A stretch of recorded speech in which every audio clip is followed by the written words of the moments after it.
Excellencies, esteemed representatives, thank you for joining us for this high-level side event, examining the application and implications of the apartheid framework to Israel's repressive rule over Palestinian people, taking place in parallel to the 49th session of the Human Rights Council. My name is Nanda. I am the International Advocacy Officer of the Cairo Institute for Human Rights Studies. I will be moderating this event with the participation of the Special Rapporteur on the OPT and distinguished representatives from states and civil society. I would like to thank the missions of Malaysia, Namibia, Pakistan, Palestine, and South Africa, and the 23 Palestinian regional and international organizations for co-sponsoring this event. For 73 years, the international community has enabled Israeli impunity and failed to hold Israeli perpetrators accountable for serious crimes against the Palestinian people.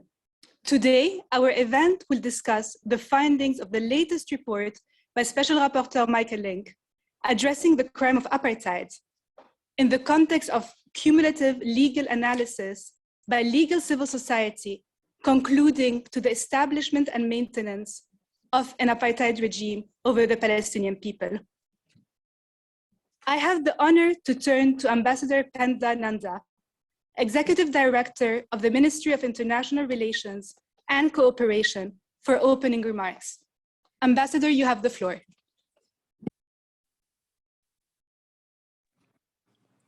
Thank you, moderator.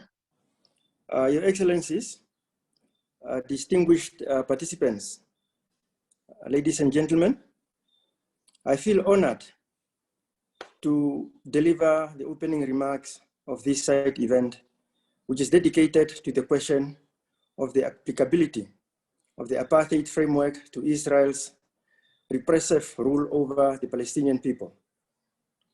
While addressing you in the representative capacity, I wish to emphasize from the onset that Israel's apartheid against the Palestinian people is documented by various human rights organizations and confirmed by the latest report of the UN Special Rapporteur on the occupied Palestinian territory, which resonates with thousands of people in Namibia and millions of people in Africa more broadly. This event takes place a day after we in Namibia celebrated 32 years of independence from the illegal occupation of brutal apartheid regime that was imposed on Namibia by the then white minority South African government during the major part of the 20th century. Namibia acknowledges the point made by the Special Rapporteur and others that Israel's apartheid practice against the Palestinian people are not in all circumstances an exact replica of what happened in Southern Africa and Namibia, but an essential features of apartheid are clearly visible in Israel's institutionalized system of racial oppression and discrimination, which is intended to maintain the domination of the Israeli Jewish population over the Palestinian people. Moreover, just like in the case of Namibia, the Israeli apartheid regime is intended to prolong the illegal occupation by frustrating the legitimate right to self-determination of the Palestinian people, and thus undermining the prospect for a two-state solution based on the pre-1967 borders in accordance with the relevant United Nations resolutions. Ladies and gentlemen, the illegal expansion of Jewish-only settlements in the West Bank and the deliberate geographic fragmentation of the Palestinian territory into areas of population control remind us here in Namibia of the South African apartheid homelands fragmentation policy, which is commonly known as the Bantustan's system in the South African apartheid context. In terms of this policy, Namibia was divided into white and non-white areas, whereby blacks were, amongst others, not allowed to own land in the white area, Furthermore, akin to the discriminatory restrictions imposed on the freedom of Palestinians to move between the West Bank, East Jerusalem, and Gaza, Black Namibians under the apartheid regime also had to obtain a permit or pass to leave their so-called homelands or to seek work in the white areas. Similarly, the provision of services in Namibia at the time was also segregated along ethnic lines because whites inter alia had access to better housing and well-paid jobs. The difference in treatment in terms of access to education between Israeli Jewish settlers and Palestinians living in the West Bank is to a certain extent comparable to Namibian apartheid experience, as there were also more privileges accorded to the white as opposed to Black Namibians to complete their education. The eviction of Palestinians from their homes, the settler violence, and the countless expropriation of land for Jewish only used in the East Jerusalem brings back painful memories in Namibia of events that took place in the capital city of Windhoek on the 10th of December, 1959, known as the Old Location Uprising, where Namibians at the time rightfully resisted the apartheid regime's intentions to relocate them to a new segregated township called Katutura, translated to English as the place where people do not want to live. In the same fashion of Israel's reaction when confronted with protests against evictions and appropriations, the then South African apartheid regime opened fire against the protesters, resulting in the massacre, which is remembered on the 10th of December annually in Namibia. Following the implementation of the segregated municipal policy in Windhoek, the majority of Blacks who lived in Katutura were regarded as temporary residents while they were employed in Windhoek and had to return to the so-called homelands in the border areas of Namibia if they lost their jobs. In the case of occupied East Jerusalem, it is reported that Palestinians do not enjoy full citizenship rights and privileges accorded to the Jewish settlers, as the Palestinians only possess residency status, which can be revoked if they leave East Jerusalem for a period of time. The apartheid practice of Israel's classical blueprint of the state that is intended to prolong its occupation in an attempt to permanently alter the internationally recognized status of the occupied Palestinian territories. Ladies and gentlemen, it is only an apartheid state like Israel that will try to shield itself by using terrorism laws to prevent the work of human rights organizations that are involved in the documentation and monitoring of Israel's human rights violations, war crimes, and apartheid committed against the Palestinian people. We in Namibia had a similar experience when the then South African apartheid regime used the repressive terrorism legislation to terrorize organizations and individuals who stood up to the apartheid policies of the regime. It is only an apartheid regime that detains people without the equal due process protection of the law. If we had the time, I could go on and on, highlighting more comparisons between Israeli apartheid and the Namibian experience under the South African apartheid regime. And Namibia will certainly encourage research in this direction. The ultimate question, however, is whether the Israel apartheid practices against the Palestinian people have met the international legal definition of the crime against humanity of apartheid. The question has been answered in the affirmative by various human rights organizations, legal scholars, and the United Nations Special Rapporteur on the OPT, who has concluded that evidentiary standards for the existence of apartheid has been met, Namibia expresses her hope that there will be no attempts to censoring the report of the Special Rapporteur, because this would be a clear interference in the work of the mandate. Namibia has long recognized that the system of oppression and discrimination imposed by the occupier Israel on the Palestinian people constitutes apartheid. Namibia was the first United Nations member who, during the 46th session of the Human Rights Council, joined the call for a reconstitution of the UN Special Committee against apartheid, so that the UN can properly deal with Israel's apartheid machine against the Palestinian people. We will continue to explore this possibility with like-minded states, and I invite the panelists to provide their views on how the international community can organize itself to bring to an end the Israeli apartheid machine. Given the peremptory nature of the prohibition against apartheid, there is an obligation on all of us to stop the Israeli apartheid machine.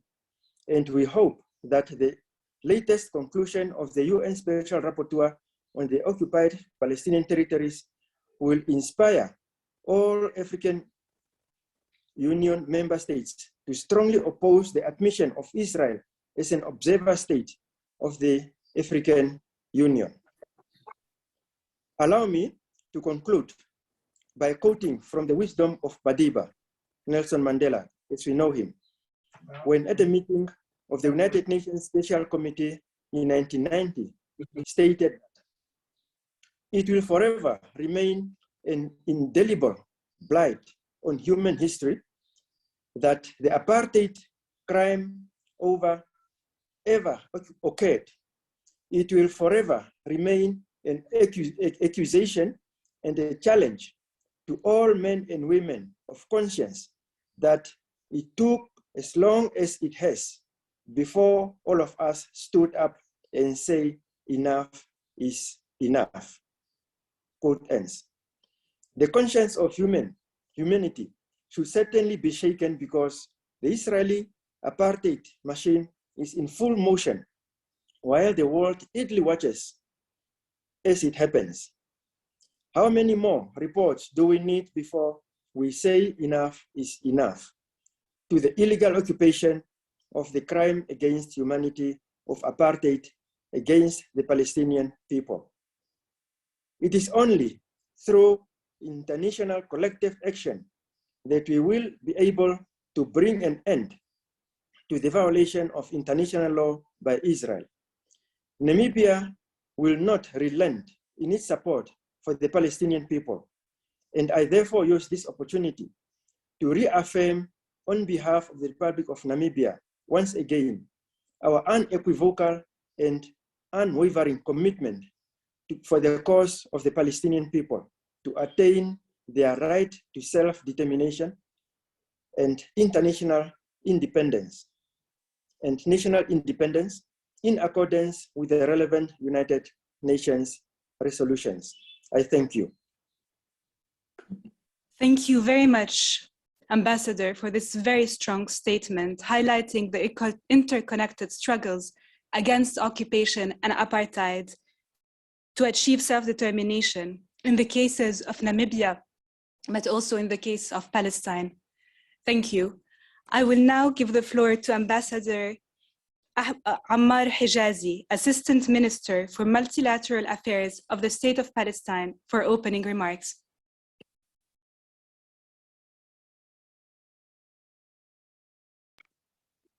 Thank you, Ms. Awad, for giving me the floor, and I thank also our colleague from Namibia for a very pertinent and strong statement, as you have clearly said. I wish to thank you all for attending this important side event, and apologies that I could not be with you in person for this timely discussion. I wish to thank the organizers of the event, Cairo Institute, and to thank South Africa, Namibia, Pakistan, Malaysia, for co-hosting it, and all the other co-hosting agencies and organizations. I wish also Namibia and with it South Africa many, many more years of celebration of the ending of the defunct apartheid regime. And hopefully soon, very soon, we will be doing the same here in Palestine. So thank you for that. Allow me also to express Palestine's appreciation and gratitude for the UN Special Rapporteur, Mr. Michael Lynk, for his diligent and tireless work throughout his tenure. Being Special Rapporteur on the situation in the occupied territory of the State of Palestine, as you might know very well now, Michael, is no doubt a very tough job, made even more cumbersome by the weight of chronic injustice that persists in Palestine and the entrenched impunity that allows for injustice to be perpetuated. We look forward to discussing the findings of his report in our session today. Israel's colonial control over Palestine has long outlived the parameters set out by international law for occupation, which is meant to be temporary. In fact, Israeli leaders have left no doubt in anyone's mind as to their intention to permanently and irreversibly maintain illegal control over the Palestinian land, resources, and people.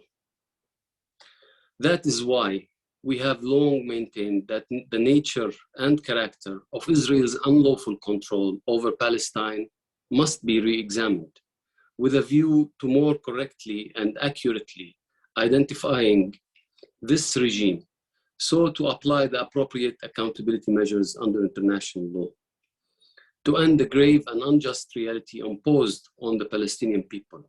It was necessary to answer the question of how. How does Israel control the occupied territory, including East Jerusalem? Now, and despite all the deflection and cynical smear campaigns against human rights defenders, Israel and its apologists can no longer escape the mounting recognition of civil society, UN treaty bodies, UN special procedures, and UN member states that Israel is willfully committing the crime of apartheid. This legal qualification of the reality is now simply inescapable.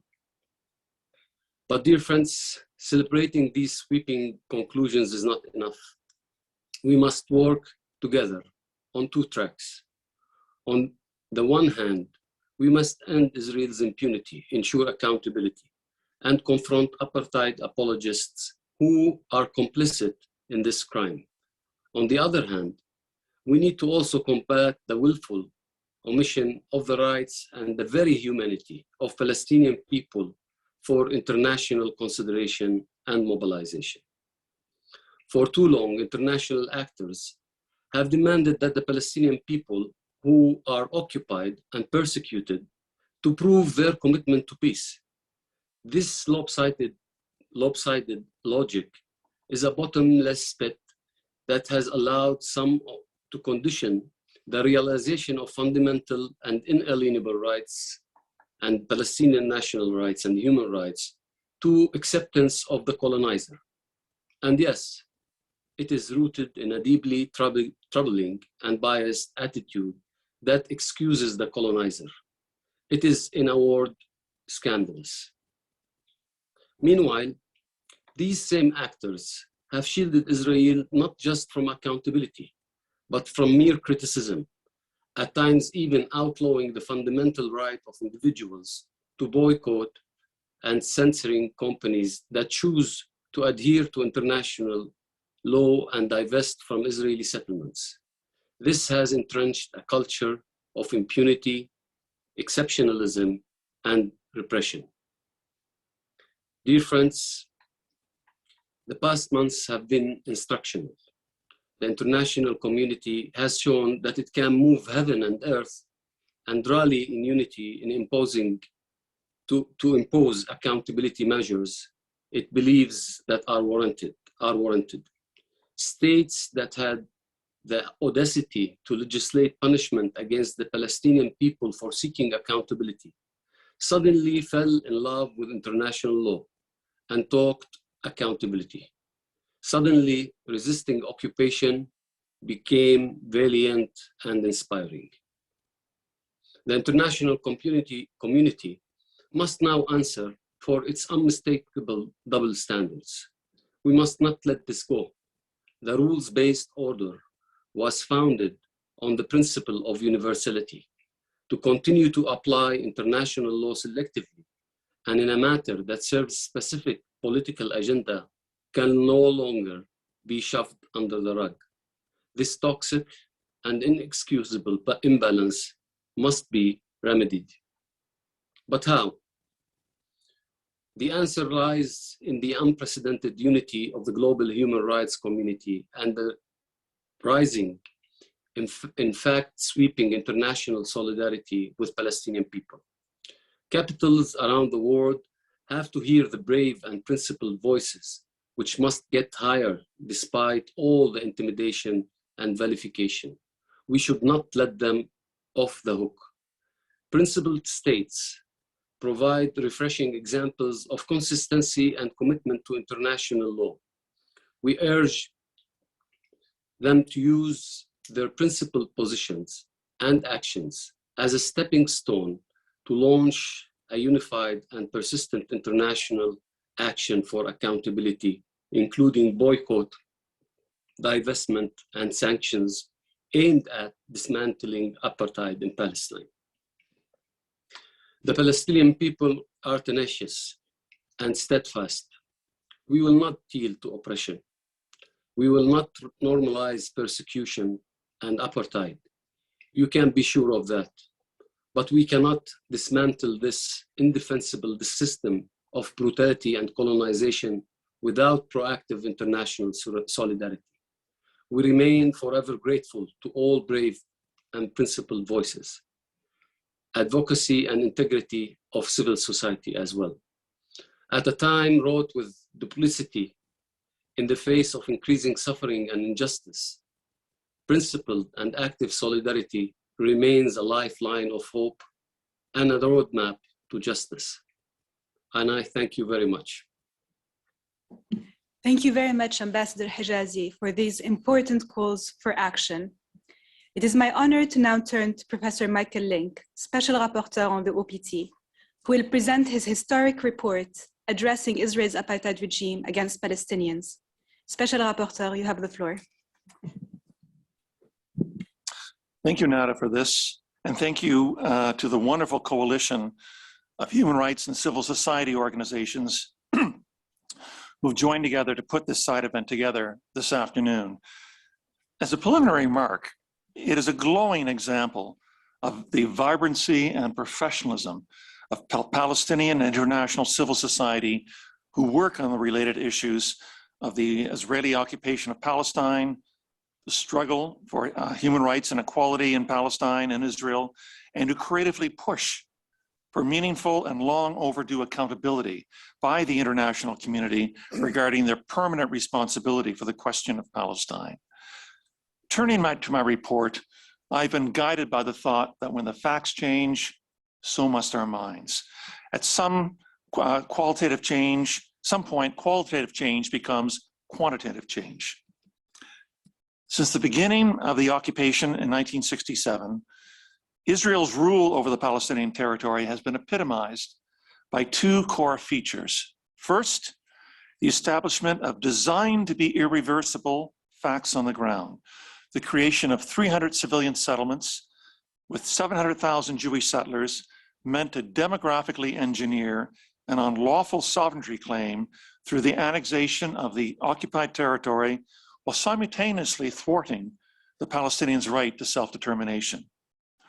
And second, the development of an oppressive system of military rule over the 2.7 million Palestinians in the West Bank, a shrunken and tenuous range of residency rights for the 360,000 Palestinians living in East Jerusalem, and a medieval military blockade for the 2 million Palestinians in Gaza. These two features are deeply intertwined. It is impossible for an acquisitive occupying power to settle hundreds of thousands of its citizens into occupied territory, create for them attractive living conditions equivalent to the home territory, and expropriate and alienate large swaths of land and resources for their benefit and security, without also immiserating the indigenous people and triggering their perpetual rebellion. The past 70 years of late colonial and post-colonial era has taught us that a covetous alien power has two choices: either to abandon the fevered dream of settler colonialism and recognize the freedom of the indigenous people, or instead to double down with increasingly more sophisticated and harsher methods of population control as the inevitable consequence of entrenching permanent alien rule over a people profoundly opposed to the disenfranchisement and destitution. Israel has chosen the second path. Kofi Annan has described this as a prolonged and sometimes brutal occupation. Ban Ki-moon has written that Israel's indefinite occupation has been imposed by, and I'm quoting, inhumane and abusive acts. Barack Obama has criticized the slow motion annexation of Palestinian territory by Israeli settlements. We must ask ourselves, has this occupation now congealed into something much darker and more ominous? A central strategy of Israeli rule has been the strategic fragmentation of the Palestinian territory into separate areas of population control, with Gaza, the West Bank, and East Jerusalem physically divided from one another. The West Bank is further splintered into 165 disconnected enclaves. This strategic fragmentation, in Latin, divide and imperia, in English, divide and conquer, is geographically enforced by Israel through an elaborate series of walls, checkpoints, barricades, military closure zones, Palestinian-only and Israeli-only roads. Israel closely monitors Palestinian society through advanced cyber surveillance and its full control of the Palestinian population registry. The occupied Palestinian territory lacks any secure land, sea, or air access to the outside world, with Israel controlling all of its borders with the exception of the Rafah crossing between Gaza and Egypt. Palestinians require difficult to obtain special permits from the Israeli military to travel between the West Bank, East Jerusalem, and Gaza, or to the outside world. This geographic division not only severs the Palestinians under occupation from one another socially, economically, and politically, but also from Palestinians living in Israel and the wider world. As I have commented on a previous occasion, no other society in the world faces such an array of cumulative challenges that includes belligerent occupation, territorial discontinuity, political and administrative divergence, geographic confinement, and economic disconnectedness. Is this situation now apartheid? Applying each of the three steps from the amalgamated test from the 1973 Convention Against Apartheid and the 1998 Rome Statute, I, the Special Rapporteur, concluded that the political system of entrenched rule in the occupied Palestinian territory, which endows one racial, national, ethnic group with substantial rights, benefits, and privileges, while intentionally subjecting the other group to live behind walls, checkpoints, and under a permanent military rule, sans droit, sans égalité, sans dignité, and sans liberté, satisfies the prevailing evidentiary standard for the existence of apartheid. First, an institutionalized regime of systematic racial oppression and discrimination has been established. Israeli Jews and Palestinian Arabs in East Jerusalem and the West Bank live their lives under a single regime which differentiates its distribution of rights and benefits on the basis of national and ethnic identity, and which ensures the supremacy of one group over and to the detriment of the other. The differences in living conditions and citizenship rights and benefits are stark, deeply discriminatory, and maintained through systematic and institutionalized oppression. And we must not forget that in Gaza, 2 million Palestinians have been barricaded into what former British Prime Minister David Cameron has called an open-air prison, a method of population control unique in the modern world. Second, this system of alien rule has been established with the intent to maintain the domination of one racial, national, ethnic group over another. Israeli political leaders, past and present, have repeatedly stated that they intend to retain control over all of the occupied territory in order to enlarge the blocks of land for present and future Jewish settlement, while confining the Palestinians to barricaded population reserves. This is a two-sided coin.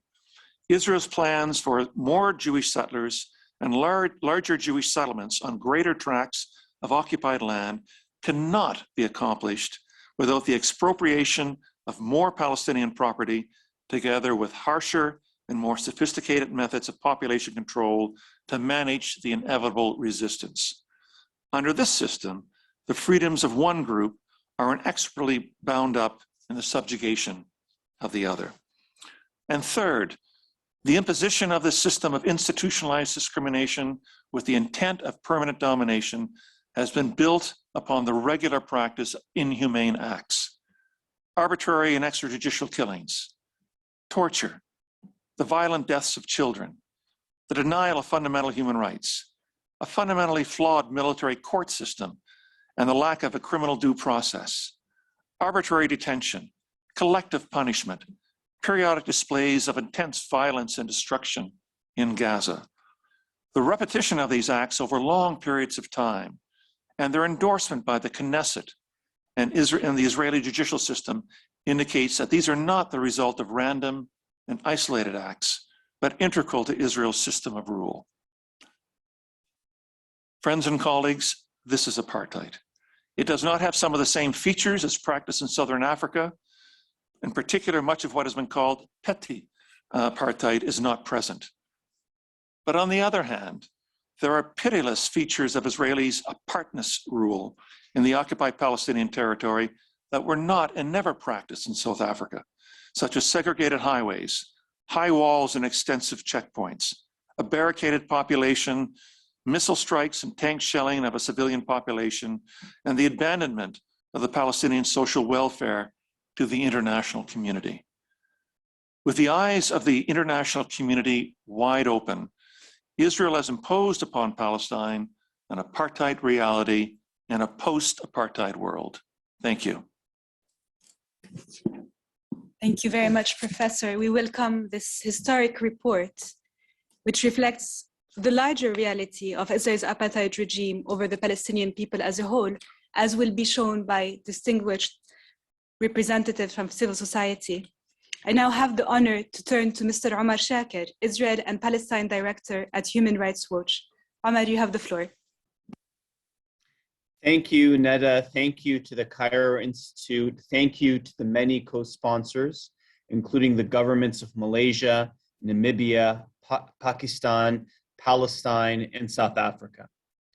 Today, Israeli apartheid is a matter of consensus within the global human rights movement and increasingly beyond it. Let's be clear, Palestinians for years have been describing their lived reality as one of apartheid, but not enough in the international community listened. Recent months, though, has seen a range of Israeli and international bodies independently determine that apartheid is the reality for millions of Palestinians.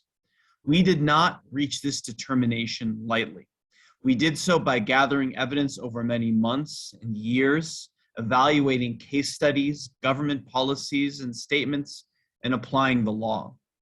Under international law, there is a universal prohibition against particularly severe institutional discrimination and systematic oppression or apartheid. So while the term was coined in relation to specific practices in Southern Africa, international treaties define apartheid as a universal legal term with the status of customary international law. Apartheid is also defined under international criminal law as a crime against humanity, set out both under its own convention and the 1998 Rome Statute to the International Criminal Court, consisting, as Professor Lynk noted, of three primary elements: First, particularly grave abuses known as inhumane acts. Secondly, systematic oppression by one group over another. And thirdly, an intent to maintain domination by the dominant group over the marginalized group. International criminal law also defines a related crime against humanity of persecution, consisting of severe deprivation of fundamental rights when committed with a discriminatory intent. On the basis of these elements and the research of many human rights organizations, we separately concluded that Israeli authorities are committing the crimes against humanity of apartheid and in many cases persecution as well. While there are some differences in the analysis from group to group, the finding is primarily based, as again Professor Lynk laid out, on two primary things. One is an overriding intent or policy to maintain the domination by Jewish Israelis over Palestinians, and secondly, grave repression and abuses committed against Palestinians. Let me say a bit more about each of these elements of this analysis, focusing on Human Rights Watch analysis, but really applicable to many of the analysis put out by these different groups. On the first part, research has shown that Israeli authorities have sought to maintain control by Jewish Israelis over demographics and land across Israel and the occupied Palestinian territory. Israeli authorities openly describe policies aimed at mitigating what they have openly described as the demographic threat posed by Palestinians, a policy not only applicable to those living across Israel and the occupied territory, but also with regards to Israel's treatment of Palestinian refugees. On land policy, Israeli authorities have sought to maximize the land available for Jewish Israelis and concentrate Palestinians into dense population centers. The policy takes different forms, from formal policies to Judaize the Negev and the Galilee inside Israel, to the policy inside Jerusalem, including occupied East Jerusalem, to maintain a solid Jewish majority, to policies intentionally written out to separate Gaza and the West Bank, increasingly turning Gaza not only into an open-air prison, but a demographic receptacle to hold 2 million Palestinians off the demographic books. And of course, in the West Bank, where this policy most clearly manifests in the treatment of settlements as opposed to Palestinian communities. Of course, these aren't just words on paper. They're backed up by decades, by years of Israeli policies that make clear the intent for dominance. And the second part of the analysis focuses on the grave repression faced by Palestinians.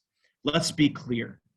We face a reality today in which one primary sovereign, the Israeli government, for more than half a century has exercised control over an area. That area being the area between the Jordan River and the Mediterranean Sea, where two groups of roughly equal size live, and where the Israeli government has methodically sought to privilege one group, Jewish Israelis, and systematically repress the others, Palestinians, to varying degrees of intensity. That treatment has been defined by systematic oppression and inhumane acts. Professor Lynk provided many examples. They include, of course, not only the imposition of draconian military rule, but the mass suspension of civil rights for millions of Palestinians. A reality in which Palestinians and Jewish Israelis who commit the exact same crime in the same territory are governed under different courts and could receive different punishments for the same crime. They include the sweeping movement restrictions, the closure of Gaza, the checkpoint system and the separation barrier, and the hundreds of checkpoints and other permanent obstacles, the mass expropriation of Palestinian land, more than 1/3 of the West Bank, more than 1/3 of East Jerusalem, millions of dunams inside Israel proper. Land grabs that reduce Palestinians to living in those enclaves that Professor Lynk talked about. The coercive policies, especially in Area C of the West Bank and East Jerusalem, that make it effectively impossible for Palestinians to live in their own homes. Policies that make it more likely that a Palestinian in these areas receives a demolition order than a building permit. Let's be clear. Many of these policies at the root of apartheid and persecution have no security justification. Policies of land expropriations, denials of building permits, residency revocations have no legitimate security justification or use security as mere pretext to advance demographic goals. And even where security is a consideration, the motivation does not negate the intent to dominate, nor does it provide carte blanche for crimes against humanity. Let me conclude by noting the unique moment we're in, with such a wide range of voices coming from very different places, reaching similar grave assessments. It's not just civil society. We have parliamentarians across the world, legal commentators, former senior Israeli government officials, the former UN Secretary General, and states, respected members of the international community. I'll leave it to my co-panelists to lay out the implications that arise from this stark assessment, but at minimum, it should lead every delegation who's attending today to recognize some basic truths. A near 55-year occupation is not temporary. A 30-plus year stalled peace process alone will not dismantle systematic repression. Denying millions of Palestinians their fundamental rights solely because they're Palestinian and not Jewish is not simply a matter of abusive occupation. The first step to solving a problem is to diagnose it correctly. Apartheid is not some hypothetical or future scenario. It may not even have been one in 2014 when John Kerry rang the alarm bells, or in 2006 when Jimmy Carter did, or in 1974 when Yitzhak Rabin did so. It is the present day reality for millions of Palestinians. And those who strive for Israeli-Palestinian peace and whatever solution they believe in must recognize this reality for what it is, something each of you in this room can do, including in your statements at this Human Rights Council session, and bring to bear the sorts of human rights tools necessary to end the evil of apartheid. Thank you. Thank you very much, Ramel, for setting the legal framework of apartheid and detailing HRW's analysis. To further the discussion by civil society on their legal findings and conclusions, I now have the honor to give the floor to Mr. Sha'wan Jabarin, Director of Palestinian organization Al-Haq. Thank you, Nanda. Thank you for Cairo Institute for organizing this event, and also for all the co-sponsors of this important event. We welcome the Special Rapporteurs joining to mounting recognition that Israel is committing the crime of apartheid against the Palestinian people. We understand the geographic limitations of the Special Rapporteur's mandate to focus the crime on Palestinians in the OPT, yet the report managed to contextualize the Israeli apartheid regime in OPT within the broader Israeli settler colonial project. The involvement of Zionist parastatal institutions to entrench the apartheid regime in the OPT, and the rapporteur's important recommendations to the international community to accept and adopt the finding by Palestinians, Israeli, and international human rights organizations that apartheid is being practiced by Israel in the occupied Palestinian territory and beyond. Recognition by an independent expert on the human rights situation in the OPT, such as Professor Michael Lynk, is a huge and critical within ongoing systematic human rights violations against the Palestinian people. With institutionalized impunity and amidst unprecedented times of shrinking space against the Palestinian people and civil society organizations. As already known, Al-Haq and the growing number of organizations have been relentlessly working on seeking recognition and calling to an end for Israel's maintenance of an apartheid regime against the Palestinian people as a whole, regardless of their geographic locations, including Palestinians in the occupied West Bank, Gaza, Jerusalem, 48 lands, and Palestinian refugees and exiles denied their right to return. And it's important to understand that apartheid is a tool of Zionist settler colonialism over Palestinian people. For over a century, The Zionist settler colonial project has sought to eliminate the indigenous Palestinian people, not only in the physical sense, but structurally through ongoing displacement, dispossession, fragmentation, and domination to secure exclusive sovereignty over the colonized land. As such, it's vital to always contextualize current Israeli violations and crimes, with Zionist settler colonialism as the root cause and driving force behind the expansion and continuation of apartheid, occupation, and systematic human rights violations against the Palestinian people, including the denial of Palestinian refugees their right to self-determination and return.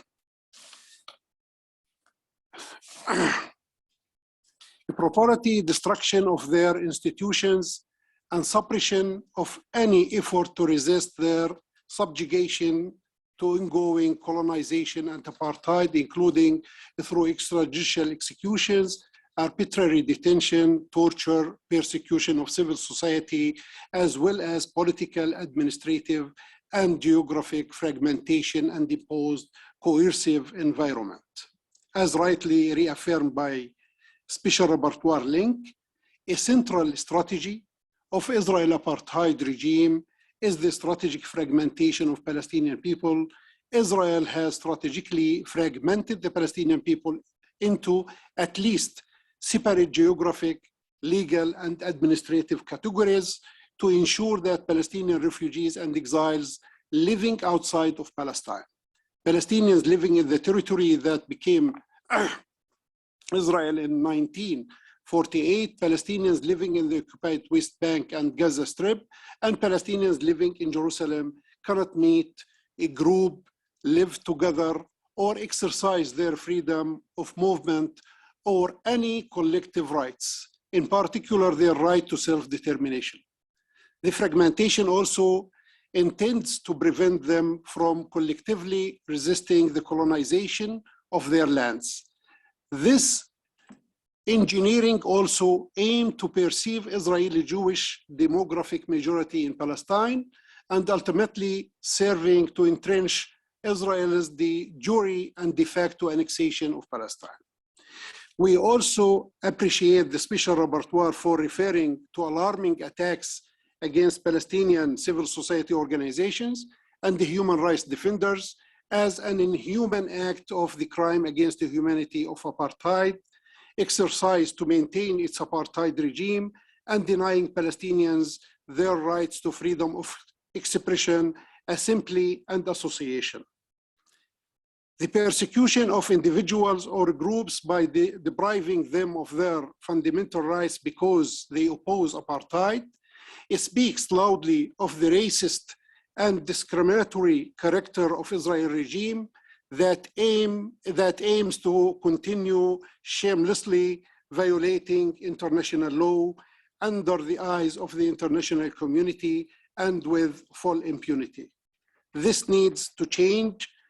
It's time the world recognizes the apartheid regime imposed on the Palestinian people. Israel must be sanctioned and held accountable. These days, we see that world leaders do not lack the political will needed to hold those who commit crimes accountable. This political will globally is needed for the Palestinian people enduring a century of ongoing Zionist settler colonization. Thank you.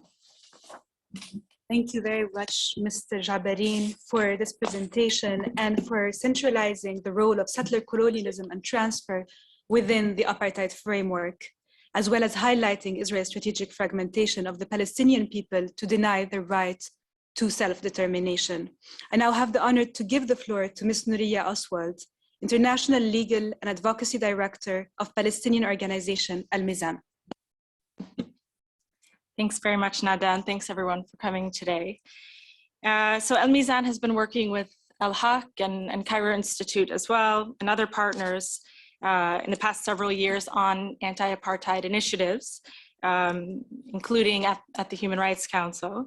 And then we therefore share the analysis that my colleague Mr. Jabreen just put forward from Al-Haq. And so I won't repeat it, but just to emphasize that we also share this important point that Israel's apartheid today comes from a very long history of settler colonialism, ongoing and for more than a century now. I want to focus the next few minutes on how this discriminatory system is applied to Gaza specifically. At the end of 2021, Al-Mizan published a report. It's titled "The Gaza Bantustan: Israeli Apartheid in the Gaza Strip," and I hope that you'll read it. We drafted the report because our analysis over the past few years showed that Israel's institutionalized regime of systematic racial oppression and discrimination was being applied differently in the separate and ever more fragmented geographic locations of Palestinians.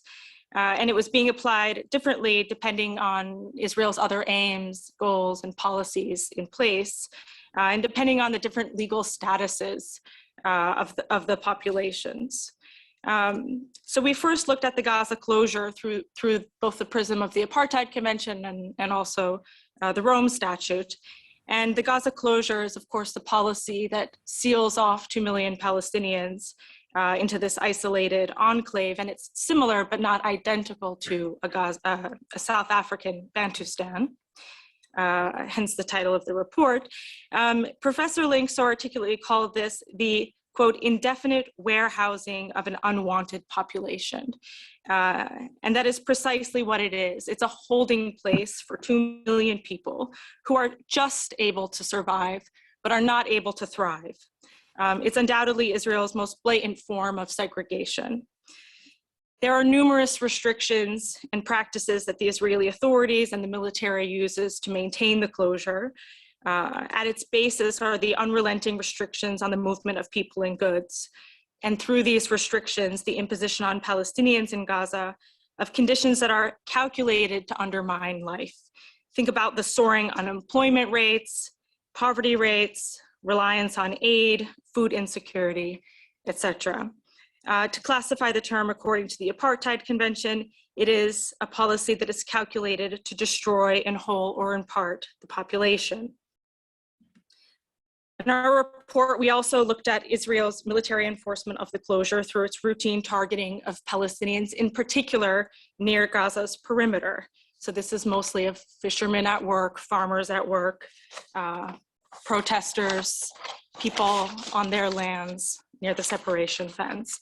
And we looked at Israel's regular arbitrary arrest and detention practices, mainly of patients and the patient accompagners that pass through CIHRS crossing when their medical treatment is unavailable in Gaza, of tradespeople also passing through CIHRS crossing, of fishermen at work, and of people in the access restricted area who are often trying to flee Gaza.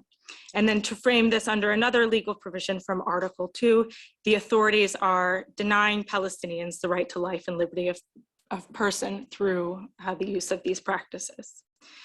And we looked at the recurrent military targeting of civilians and civilian homes within the full-scale military escalations on Gaza. And of course, we just saw another one in May 2021. With the targeting of civilians in particular in their homes and without warning, being either a de facto or an official policy, and one that also falls under the right to life. There's, of course, more analysis and more examples, but we don't have time to discuss today. So just to highlight that this web of policies, practices, laws, that are restrictions that are applied specifically against Palestinians in Gaza, being over 2 million people, they serve the same institutionalized system of discrimination and are with the same intent that makes up the Israeli apartheid regime against all Palestinians. So while Israel's application of the discriminatory system might vary in the tools used, in the methods used in its application, it's the very same apartheid. And just two final points. So first, any challenge to the system on the ground, from the ground, has proven to be futile. Take, for example, the criminal justice system, or even civil and administrative complaints. In every direction that Palestinians turn to pursue their rights, Palestinian victims, claimants on the ground, they're met with a series of barriers that are impossible to overcome. And these barriers essentially are within a system that is created to safeguard impunity. It's created to safeguard the system of oppression and domination that we're all discussing here today. And secondly, but not as successful, is the attempted silencing of Palestinian civil society in particular. Palestinian human rights defenders that challenge this web of violations within human rights organizations and civil society organizations, they equally face repression in many forms. Most recently, we saw the criminalization of 6 Palestinian human rights and civil society organizations as a blatant form of reprisals for their work against apartheid and in pursuit of accountability. But here, Israel has been less successful, and Palestinian voices have not been silenced. So I'll stop there, but looking forward to answering questions. Thank you so much, Nuria, for showing us how apartheid applies to the Gaza Bandistan in the context of Israel's strategic fragmentation of the Palestinian people. I now have the honor to give the floor to Ms. Magdalena Moghrabi, Senior Research and Policy Advisor at Amnesty International, who will shift us to the discussion on the legal obligations of states and the recommendations by civil society. Thank you very much, Nanda. As Nanda said, I will be focusing on recommendations. But before I move to those, I just wanted to briefly outline our findings and to echo some of the analysis that has been made today. Where Amnesty is probably the latest major human rights organization to join this growing consensus that Israel enforces an institutionalized regime of oppression and domination against the Palestinian people, which meets the definition of apartheid under international law. I think that it's also important to stress, as my colleagues have said just now, that Israel treats all Palestinians as an inferior racial group, segregating and oppressing them wherever it has control over their rights, whether they reside in Israel or different areas of the OPT, or indeed in other countries as refugees who continue to be denied their internationally protected right to return to their former places of residence. We of course acknowledge that Israel's apartheid system over Palestinians has evolved over time and currently manifests itself differently and with different levels of severity across the distinct domains.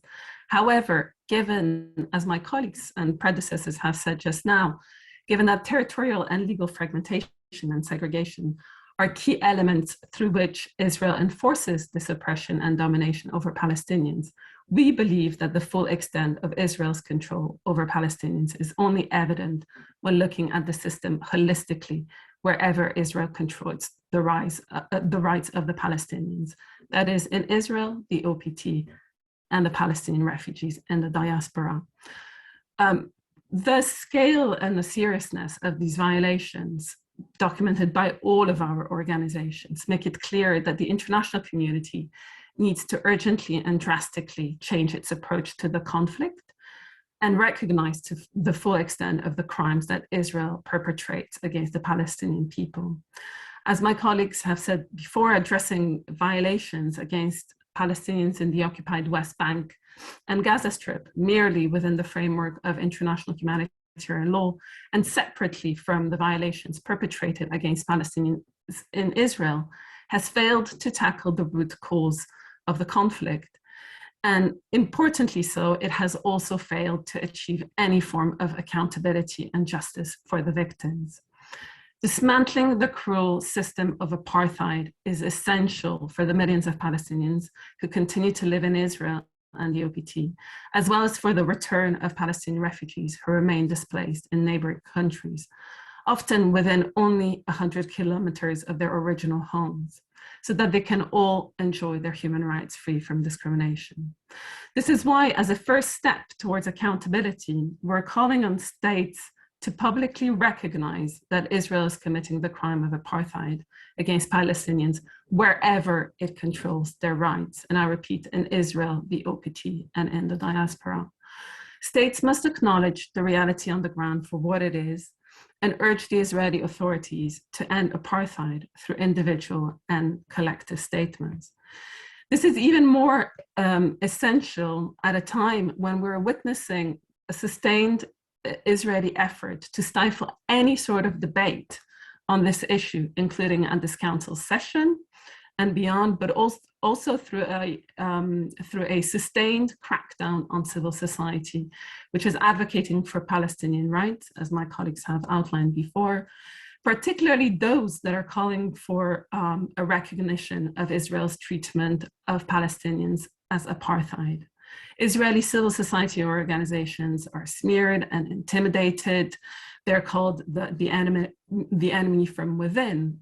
But Palestinian human rights organizations are being subjected to an even harsher crackdown.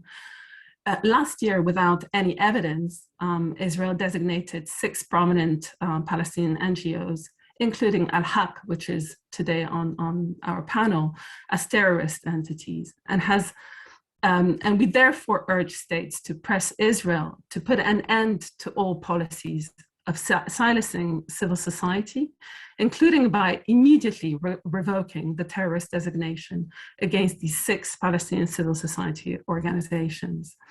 It is particularly important that states stand firm in support of these organizations and that they avoid giving any credence to such unsubstantiated allegations. The crime against humanity of apartheid entails individual international criminal responsibility, which applies to individuals, members of organizations, and representatives of the states who participate in its commission. Therefore, Israel itself, the international community, and the International Criminal Court should all investigate the commission of the crime of apartheid, not only in the OPT, but also in Israel. Secondly, all states may exercise universal jurisdiction over all persons that are reasonably suspected of committing the crime of apartheid. But states that are party to the Apartheid Convention have an obligation to do so, including to prosecute, bring to trial, and punish those persons responsible for the crime. In this context, we're urging those states who have not yet adhered to the Apartheid Convention to do so promptly, whilst those states that are party to the convention to abide by their obligations. Our organizations are also calling on states to support all existing accountability mechanisms. Amongst other things, we're calling on states to push for the establishing of the Special Committee Against Apartheid, and I'd like to thank also the Namibian ambassador for Namibia's efforts in this regard. This committee was crucial, had a crucial role in dismantling the apartheid system in South Africa and Namibia. And we're calling for this reestablished committee to focus on all situations of apartheid, including Israel and the OPT. We're also calling on states to support and ensure that UN mechanisms and processes that might provide assistance towards dismantling the system of oppression and domination that Israel imposes on Palestinians to be fully funded through the UN's regular budget. This includes the Commission of Inquiry, which was established in May 2021, which focuses on violations of international human rights and humanitarian law committed in the OPT and Israel, leading up to and since the events of 13 April of last year. This also includes the database of all business enterprises that are engaged in activities in Israeli settlements in the OPT, which has not been funded for years, and as a result, which has not been able to conduct its activities. More broadly, the Commission of the Crime of Apartheid imposes an obligation on all governments and regional actors to ensure that they do not support the regime of apartheid or render aid or assistance to maintaining such regime, and to, importantly, cooperate to bringing this unlawful situation to an end. This includes, beyond universal jurisdiction, reviewing any cooperation agreements or activities with Israel to ensure that such agreements and dealings do not contribute to maintaining the unlawful system of apartheid. We're also calling in this context on states to immediately suspend the direct and indirect supply, sale, or transfer of all weapons, munitions, and other military and security equipment, including the provision of training and other military and security assistance. Thank you. I'll just stop here for the interest of time. Thank you very much, Magdalena, for elaborating on the obligations of states with regard to the crime of apartheid. I now have the honor to turn to Mr. Zain Dangour, the Director General of the Department of International Relations and Cooperation of South Africa, for concluding observations. Mr. Dangour, you have the floor.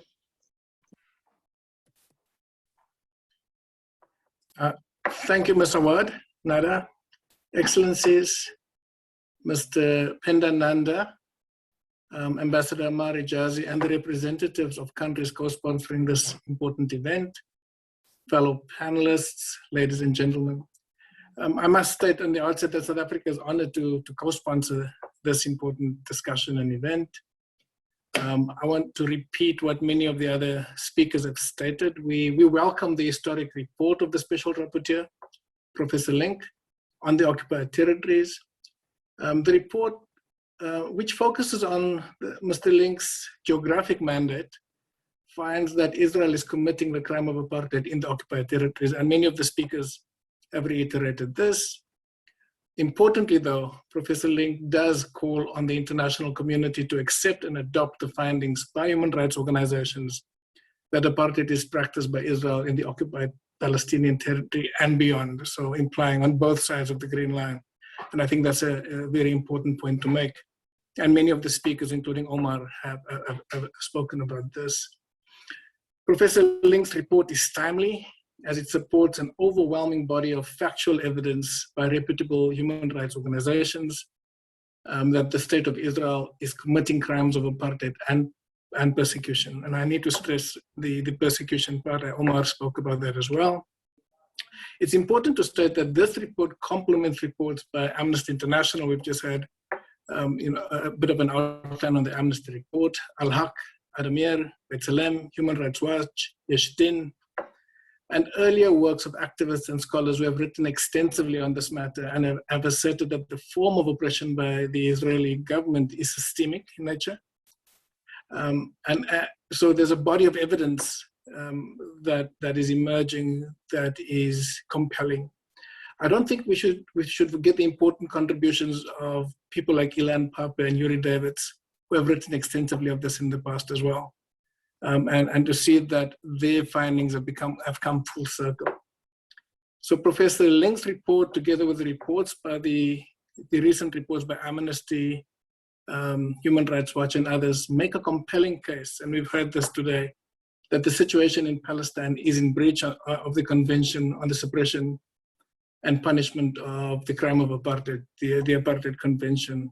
Omar has already pointed out some of the important sources of law pertaining to the crime of apartheid. He's mentioned the 1973 UNGA resolution, which established the Apartheid Convention. He's mentioned, for example, the crime against humanity under the Rome Statute. But we also need to stress that the crime of apartheid is also the subject of international treaties, including the International Convention for the Elimination of All Forms of Racial Discrimination. And this treaty is often undermined in the international arena, precisely because of its links to Zionism and the crime of apartheid. I'd like to stress from our side that the prohibition of apartheid is also a peremptory norm of general international law, also known as Kogan's. And Jus Kogan's norms are described by the International Law Commission in its 71st report of 2019. And there they reiterate that these norms project fundamental values and are hierarchically superior to other rules of international law and are universally applicable. The ILC report restates the understanding that no derogation from Jus Kogan norms are permitted through modification by a subsequent norm of general international law. There are Security Council resolutions which enjoin member states not to recognize the situation created by a breach of the prohibition of apartheid and the obligation to respect self-determination. There are General Assembly resolutions, for example, General Assembly Resolution 3411, which, guided by the principles related to Jus Kogan's, called for non-recognition of the Bantustans created by South Africa, in quotes, in furtherance of apartheid and violation of self-determination. And we've seen the parallels drawn by all the speakers today. We're saying it's not a mirror image, but there's important parallels between apartheid as experienced, apartheid and occupation experienced by South Africa and Namibia, and apartheid and occupation in Palestine. So Professor Lynk's reports and the other reports provide the necessary impetus to revitalize international action, providing the backbone to explore new avenues. And I think Amnesty pointed this out, new avenues within the international system to address the challenges facing the people of Palestine. It's no longer just the politics of oppression and occupation. It's the legality of oppression and occupation that's coming to the fore, the illegality, more specifically. So as was the case with South Africa and Namibia, the international community, as Professor Lynk suggests, must recognize that Israel is committing the crime of apartheid, and it must put pressure on Israel to bring an end to its apartheid practices. However, for this to happen, the international community must intensify the call for international action, with the UN playing a leading role to find a solution that is premised on a just settlement with just laws that are rights-based and that facilitates equality and equity for all who have a right to live in the territories of Israel and Palestine. Historical Palestine, both sides of the Green Line. We can use various different ways to describe this.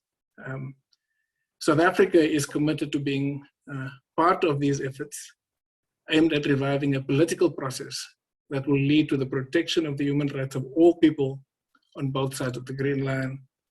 And this includes, as been suggested by my colleague from Namibia, exploring whether the Special Committee on Apartheid can be reinstituted. And we are also working and exploring whether it's strategic for the International Court of Justice to confirm, and I want to stress the word, confirm the findings made by the Special Rapporteur and the various civil society reports on the contraventions of the crime of apartheid by Israel. I want to conclude by just thanking the organizers of this very special seminar and for all the contributors who have participated, and especially to Professor Lynk, who has added his report into a body of evidence that will make it very, very difficult for states not to follow the lead that has been set by civil society. Thank you. Thank you so much, Mr. Dangor, for highlighting the urgency to mobilize the UN and its member states to take effective measures to put an end to Israel's apartheid regime. I would like now to open the floor for questions from the room and also from people following us online. Is there any question in the room?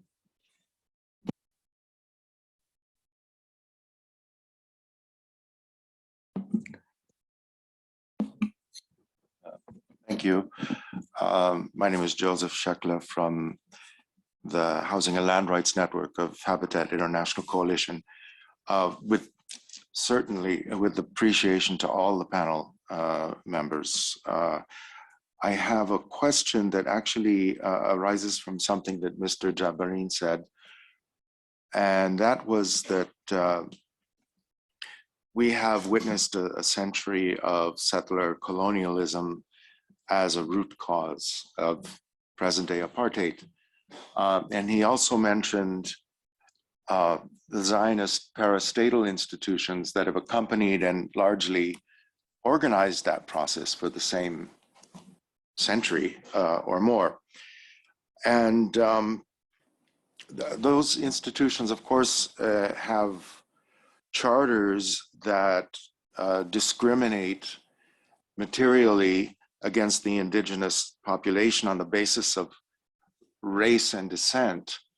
And I just wonder how this approach to understanding apartheid can help inform the analysis. And more than that, how it can help us focus not only on the symptoms, the evidentiary symptoms, but also on the causes of this illegal situation and guide us toward remedy.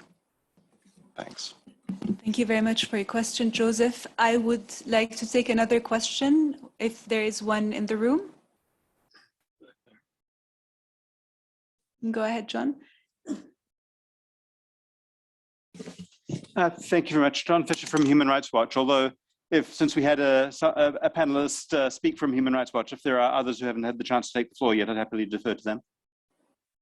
All right, I'll go ahead. Well, firstly, thank you very much to the co-sponsoring states for this important event, and also to our NGO colleagues for pulling it all together, and for all of the panelists. It's been, I think, a really significant event, and we look forward to the discussion of the Special Rapporteur's report at the Human Rights Council later this week, and hope that we will see good constructive engagement from a broad range of states. I'm encouraged to see a good cross-regional representation of states in the room. But one of my questions is, how do we help to enlarge what's been described as the growing international consensus to address this for what it is, namely the crime of apartheid? I was quite concerned, I think, at the current session of the Human Rights Council to hear, for example, the European Union take the floor and oppose even references to institutional discrimination in the resolutions on the OPT. So if there are some states and regional groups that can't even call it institutional discrimination, how are we going to build the consensus necessary to address this as the crime of apartheid? And then one practical question. I think we've heard a number of panelists speak about the importance of reinstating the UN Special Committee Against Apartheid. And I'd be interested to know a little bit more about what would be required for that to happen. Is it a resolution of the General Assembly? Could it be done through the Human Rights Council? Was it ever actually disbanded, or is it still in existence out there somewhere? But how we practically move this forward would be of interest to us as well. Thanks. Thank you very much, John. I have a question also from online that was sent to us. I will ask to all panelists, how are the UN Special Rapporteur's conclusions in his report expected to affect the ways in which other UN bodies work with monitoring human rights in the OPT? Is it expected to change the discourse around the conflict within the UN system? So I will give the floor to the panelists present here, and then give the floor also to our panelists joining us online.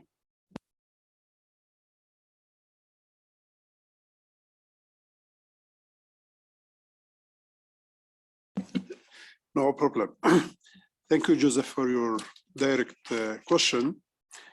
Speaking openly, regarding the colonialism and also apartheid and the interrelation between.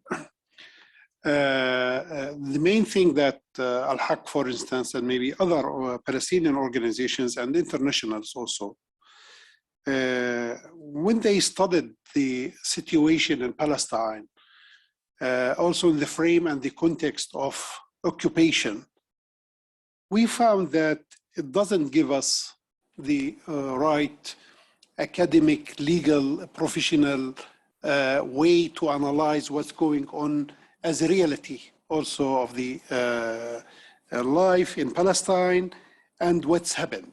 And because of that, we studied also historically how what's going, the root cause of the situation that now the Commission is studying now and investigating. That's, what comes in that study. And we felt that it's beyond occupation. And I think now I hear the speaker from South Africa he spoke about this root cause.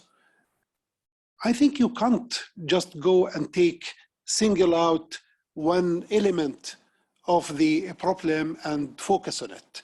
We agree completely in the context of occupation, also we can say apartheid, and also beyond geography we can say the same. But we found that also there is a colonization. Also this is part of the story. Because of that, this is what we studied. Maybe we have here a different point of view with maybe other organizations. And I focused here in my speech about that as a root cause of this, just to open the eyes about what's going on in Palestine and Palestinian people.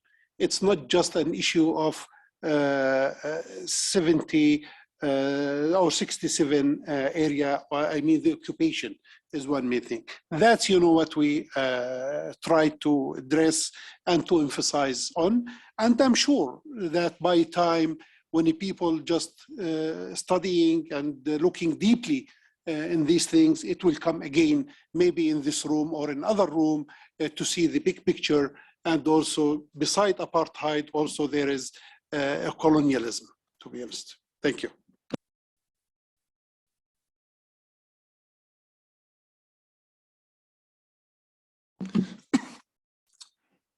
As I was writing this report, I was thinking of history, and there are people in this room who know this history. I was thinking in particular with respect to the long road to freedom that the people in Namibia and South Africa followed, particularly with respect to Namibia. Namibia was active in going to the International Court of Justice. It was active in going to the UN General Assembly and to the Security Council in developing resolutions that set the basis for some of these landmark rulings that came from the International Court of Justice.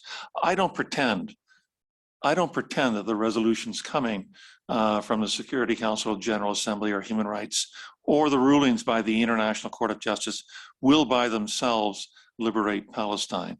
But I do think they form an increasingly normative way in which the discussion occurs. That's one battlefield which I think is important to do.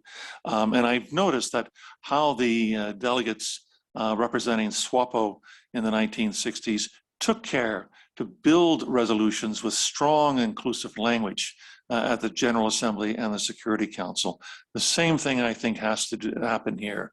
The same thing has to be, the same kind of lessons I think have to be learned with respect to asking states, including states that are in this room today, to begin to prepare resolutions at the General Assembly and at the Human Rights Council, which will talk about apartheid, which will talk about institutionalized state discrimination, which will talk about illegal occupation. Those are all words, I think, that build the case that is going to come sooner than later, and I suspect sooner, at the International Court of Justice in terms of an advisory opinion. And it will assist with respect to the investigations that are ongoing right now at the International Criminal Court. All of this has to be multifaceted. In saying this, I'm not saying anything new. I know that Palestinian civil society has long thought about these kinds of strategies and ways in which to build the kind of language. And I know there are diplomats in this room who think in the same way of building brick by brick the ability to be able to create these kinds of arguments at the UN level, at the ICJ level, and at the ICC level as well. I don't for a minute want to underestimate the kind of forces that are against this, but we've known these forces all along. A certain Secretary of State gave a speech 2 weeks ago, or 2.5 weeks ago, to the Human Rights Council, where that Secretary of State mentioned that there were 4 things that his country stood for. He said that we want to work with people that we don't agree with. We want to argue and be allies with those who are marginalized and vulnerable in our society. We want to be an articulate voice for human rights, and we want to see the end of item 7 and the end of a commission of inquiry, because there's stains, he said, on the credibility of the Human Rights Council. I think those are oppositions that we wind up having, but those voices don't determine everything. So I would urge, in terms of we being in a diplomatic capital, that we think of the creative ways of building resolutions, of reinstating the Committee Against Apartheid, and of beginning to build a persuasive, doable case, both at the ICC and at the ICJ, as one source of opening up this question with respect to Palestinian self-determination. Thank you. I would like to add a question that came to us online from the representative of Iran. How do you think the international community can build on the UNGA resolution 3379 of 10 November 1975 to provide the backbone to the present finding that Israel is practicing apartheid as a system of governance?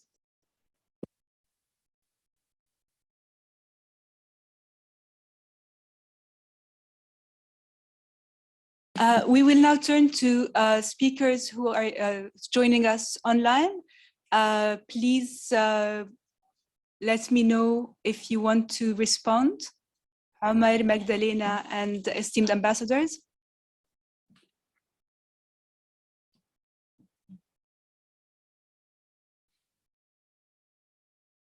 Okay, I will just add a question to South Africa and to Namibia before going back to the other questions we received. Based on your experiences, what advice would the representatives of the states of Namibia and South Africa give to Palestinians on both sides of the Green Line and elsewhere, refugees who are pursuing the apartheid paradigm as a framework for understanding their shared experience under Israeli rule? I don't know if colleagues who are joining us from Capital or colleagues who are joining us in the room would like to answer this question.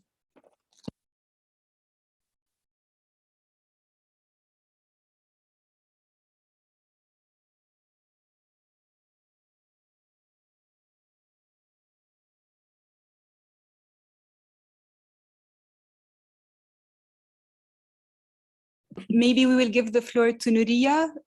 Zain. Zain, you have the floor. Thank you, Nada. Perhaps my colleagues from the room can add in once I'm done. But I think that Professor Lynk has pointed out the most important advice actually initially is that the normative discussion is so important. That if you look at the slew of resolutions against apartheid South Africa in the General Assembly, including the suspension of the apartheid government from the General Assembly at one point, because of the apartheid practices, this played a major role in actually mobilizing domestic and international pressure on the apartheid government. The struggle against apartheid was multifaceted. The international legal route and the international political route was one of them, and an important part of the struggle. It also, the successes in the international community also emboldened people and activists domestically in the sense that they were fighting the good fight. In reflection, we need to ask ourselves the question, given the evidence that has emerged about, it's not a mirror image, we know that, but the evidence about the nature of the practice of apartheid on Palestinians, why is it so difficult to actually get the same form of normative support that South Africans and Namibians receive from the international community? And we need to find what is it that is blocking that kind of international mobilization around what is the right thing to do. And in this sense, perhaps it is this normative response that we need to focus on. And there the Palestinians cannot do it alone. The Palestinians must work with those activists and countries in a solidaristic way. And I think the point that we want to make is that by and large, so far, civil society has led the way. The challenge for us as states is to follow suit. So we have these reports from civil society. They are well researched, the evidence base is there. And it's up to us to ensure that states call out an international wrongful practice, which is what the contravention of the Apartheid Convention is. And I think Amar spoke about how some of this could take place. So some of the resolutions that we may pursue in the UN may not always be successful. But in the process of getting them on the table, we engage in a normative discussion. Today is part of that normative discussion. Professor Lynk's report, together with Amnesty's and others, have actually in the last few months shifted the agenda tremendously. And then some people are saying perhaps this is Israel's apartheid moment, the South African moment, where it becomes so apparent to many more people that a crime is being committed, and a crime that is of serious concern to the international community. And this is the advice we would give to the Palestinians is your struggle must be multifaceted, but don't neglect the international mobilization and the normative struggles that these reports actually enable you and us to do with you. Thanks. Thank you very much, Zain. I now turn to Nuria. Thanks, Nanda. So just to take a stab at the question of where we're going next, I do have one concrete call. So clearly this work is being done brick by brick and over the course of many years now. And different speakers today have referenced, different experts over the past decades, really, and then Palestinian human rights organizations working on this framework and answering the question of whether or not the conditions have turned into an apartheid reality. And then there were Israeli organizations, of course, and international human rights organizations have now joined with their voices as well. And we were looking forward to hearing how Professor Lynk would answer the question himself in his report. And I think that we should now be looking at the Commission of Inquiry. It's a unique commission, it's open-ended. It has a mandate covering both the OPT and Israel. And then crucially, it's mandated to look at root causes. I want to call on the Commission to answer this question as well on Israeli apartheid and persecution.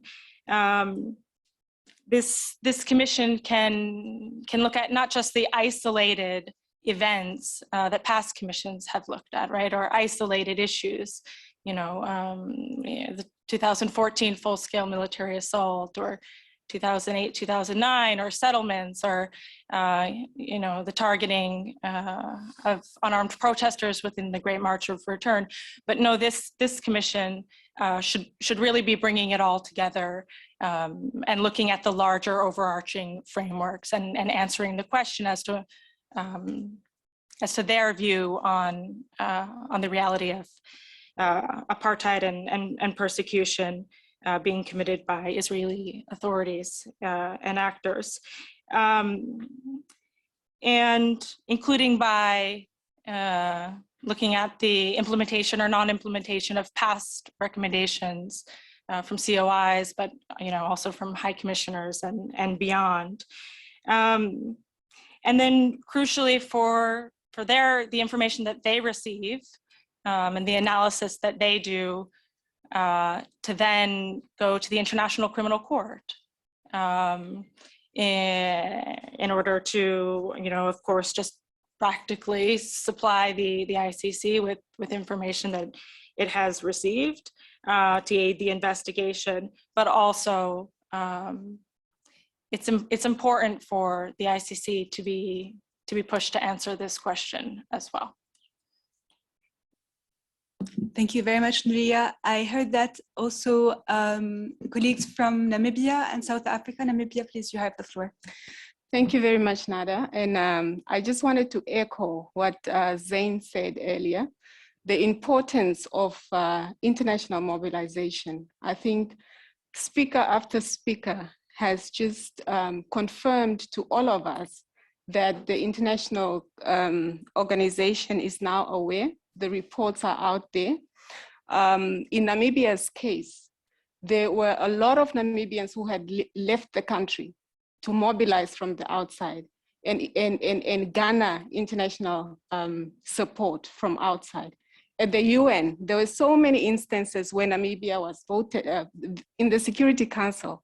The issue of Namibia was vetoed so many times, but time after time after time, Namibians went and fought at the international fora to make sure that we abolish apartheid. So I just wanted to echo the mobilization, international mobilization, and the support.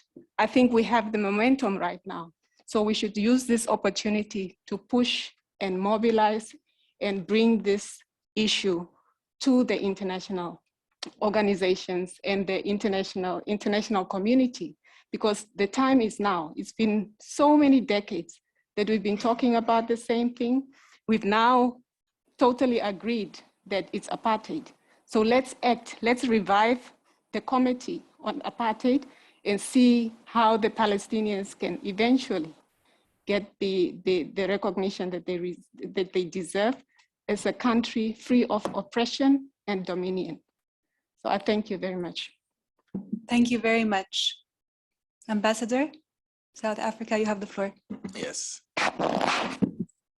Well, thanks very much for giving me the floor, Nanda. Just to also add to the response by my DG and my colleague from Namibia, I think it's important to underscore the fact that this is a moral struggle. It's a just struggle. And it is fundamentally political. There are various dimensions to it, including the legal dimension, which is a theater of contestation. But the struggle is fundamentally a political one. So we should not lose that, or we should not make the political struggle subservient to the legal interventions that we're making. And I think in pursuit of that struggle, it's important that we need to build, we need to cultivate a very strong solidarity, international solidarity network.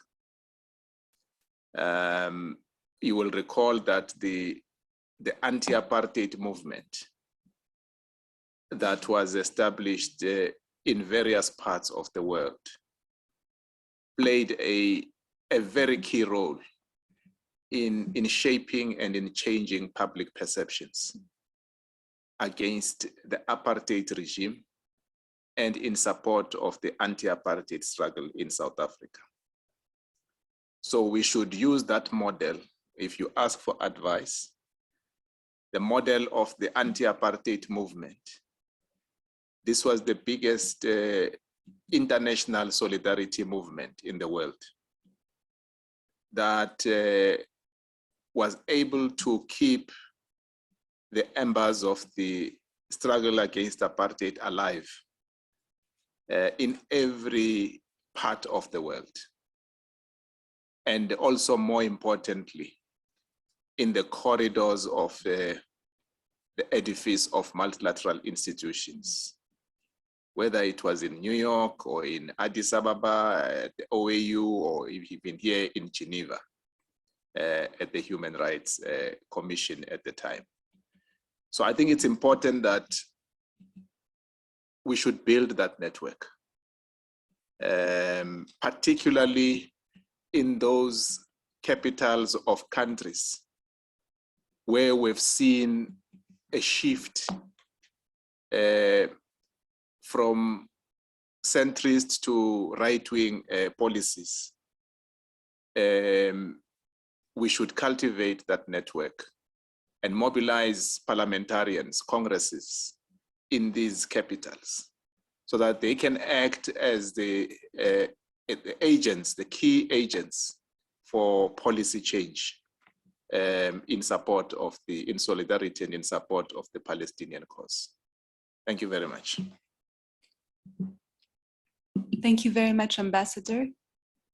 I would like to answer the question that we received regarding Zionism. And I would like to say that our campaign has focused a lot in our analysis on the root causes that are settler colonialism, transfer of the Palestinian population, but also stated that to realize the objective of a Jewish state in Palestine, the Zionist movement pursues settler colonialism, which is inherently racist ideology that we have heard today, and the transfer of the Palestinian population as prerequisites to ensure the creation of the state and the maintenance of the apartheid regime.